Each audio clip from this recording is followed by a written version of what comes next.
el arzobispo Viganó, que recientemente fue excomulgado, fue señalado como un cisma.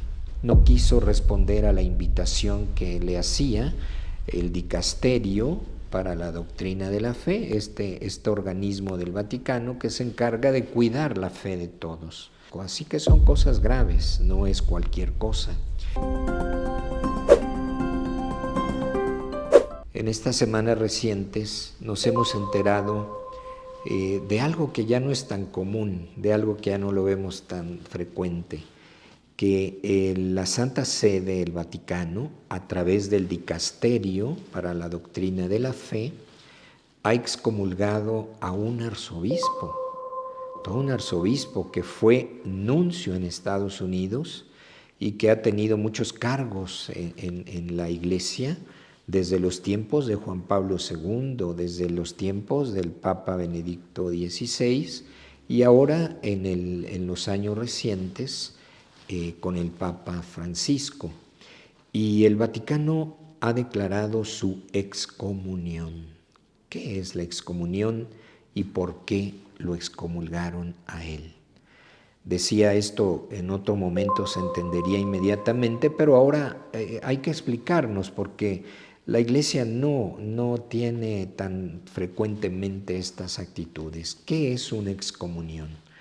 La excomunión es declarar que alguien ha quedado fuera de la comunidad cristiana, ya sea por un cisma que él mismo provoca, una ruptura dentro de la comunidad, o por una herejía, un rechazo de la doctrina de la Iglesia. Hay dos motivos entonces de la excomunión: el cisma o la herejía. El cisma, que es la resistencia a la autoridad, a la unidad, a vivir en concordia con la comunidad cristiana, un cisma, y la herejía, a no aceptar plenamente la doctrina, y especialmente en los aspectos más importantes en relación al misterio de Dios, al misterio de Cristo y al misterio de nuestra salvación y la Iglesia. El caso que nos ocupa, el arzobispo Viganó, que recientemente fue excomulgado, fue señalado como un cisma. ¿Por qué? Porque él comenzó a no aceptar la autoridad del Papa Francisco, a no aceptar que él es el legítimo sucesor del apóstol Pedro para nuestro tiempo, a no aceptar incluso un acontecimiento de gran importancia en los últimos años, en los últimos 60 años de la Iglesia, el Concilio Vaticano II.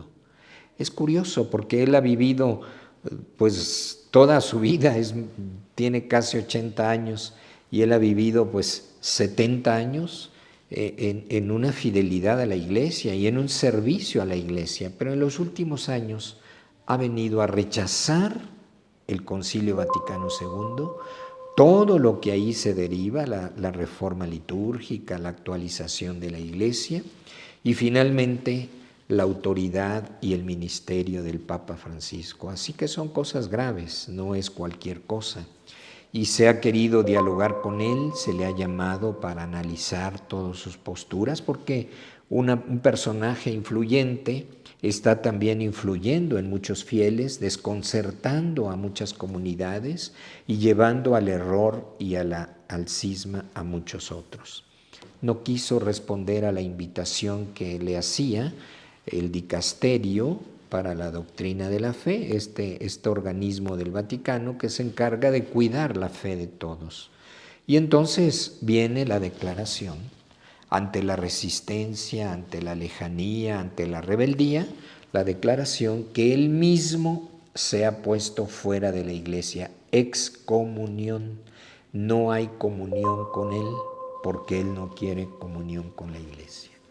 Este es el caso de la excomunión por motivos de cisma, y podría haber también motivos de herejía, y hay otros más, pero es siempre porque alguien se resiste a reconocer a la autoridad, a la Iglesia, a sus procesos, o bien a la doctrina fundamental y especialmente a lo que Cristo significa para todos nosotros. No es que la Iglesia haga algo, sino reconoce que alguien ha hecho algo, que lo pone fuera de la Iglesia en cisma, fuera de la fe en la herejía.